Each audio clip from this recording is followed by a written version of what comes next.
Well, hello everyone. My name is Zachary O'Shea, and this is Box of Teeth. I have a horror-themed race that you can use for Dungeons & Dragons right now.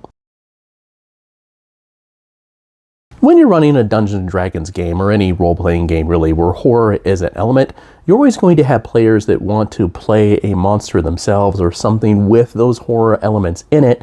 And yes, there are Dhampirs and Returned and the like in Dungeons & Dragons 5th edition. But I want to give you a monster that you can use as a player character type that covers both the gothic horror and cosmic horror element. Not that typical gothic horror that you have with, say, a vampire, but also not the typical cosmic horror element you have with tentacles or amoeba-like bodies or the like, and that would be the Brood. A Brood is a humanoid that has ram-like horns that start at their temples and curl underneath their pointed ears. Their faces are a bit wide and kind of flat, rather like a goat, but they definitely have goat eyes. Their bodies are covered in a soft, black, downy fur, though they have wild heads of hair, and they have hooves and fingernails that are made out of a dark, shiny, chitin-like material. Now, at first blush, you might say, hey, you're describing a satyr, except their legs are perfectly straight and human-like with a little tuft of fur at the end. And they also have a strange furrow starting at the nape of their neck that goes all the way down their spine to their tailbone that's full of twitching crimson cilia that gives them strange alien senses. Despite their aberrant nature, other humanoids tend to find them very becoming. They are sensual creatures, they're very compelling, there's just something about their feral nature that draws other people to them. A typical Brood dresses in flowing, risque clothing. They like the attention that it gathers, the freedom of movement it allows, and also how easy it is to remove.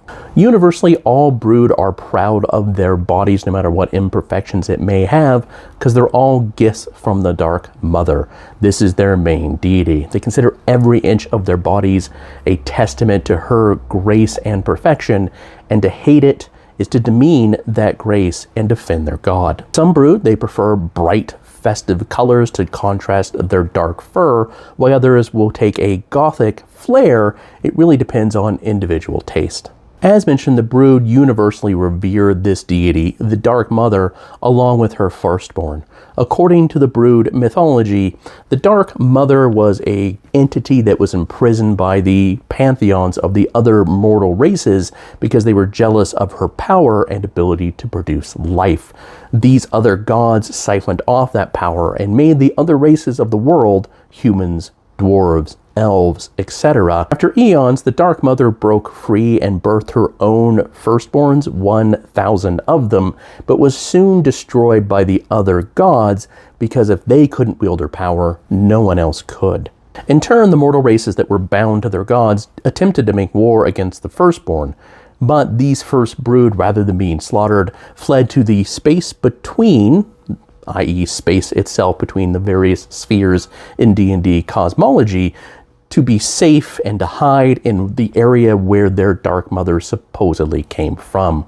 Over time, the Brood were forgotten entirely except for kind of dim myths, but likewise, the gods lost the ability to create any new races, and thus the campaign world has stabilized to the races that it currently has. However, not all Brood are content to stay away from the material plane. There's always the adventurous few that will travel there by ritual or strange science just to see the sights, to take in what they can, and often find lovers of other races. Now, one of the other bits of the Brood philosophy is that all races come from the power of the Dark Mother, so they're all kin, and really one giant race. And the Brood might be supported in this because they have the ability to have offspring with any other race. Oddly, every child produced is always a Brood, with a few minor differences here and there based on the other parent's race. For example, a Brood orc child might have a greenish tinge under their fur, they might be a little bit bulkier, they have tusks, while an elf Brood child will be a little bit thinner, maybe wiry, have longer ears and fine boned fingers. It doesn't really matter to the Brood though, because every Brood born, no matter if pureblood or mixed with another race, is considered part of the family and part of their race, because they all stem from the same creature. As for perhaps a whole group of brood or a nation that would move into the material plane and be easier to interact with, we're going to cover that the rest of this week and going into next week, but let's go over the actual racial traits of them first. Ability-wise, the brood tend to be very hardy and charismatic, but they can vary like any other person can. Age, they are long-lived, but not extremely so. They usually live about 200 years. Alignment-wise, they are attracted to chaotic alignments, but this chaotic nature does not extend to certain things like familial bonds and religion. They're all going to follow the Dark Mother, and they're all going to consider the brood their extended family, no matter their traits, though families do fight sometimes. They are medium creatures that are about 5 to 6 feet tall, and they have a base speed of 30 feet. They do have a dark vision because they do live in space or areas of strange fauna and the like, and plus pretty much everything has dark vision these days in Dungeons & Dragons 5th edition. You could easily remove it if it's something that you don't want to have in your campaign, maybe replace it with low light vision. They do have the Dark Mother's blessing, so at first level they can all cast Shillelagh, and at third level they can cast Animal Friendship and Hex.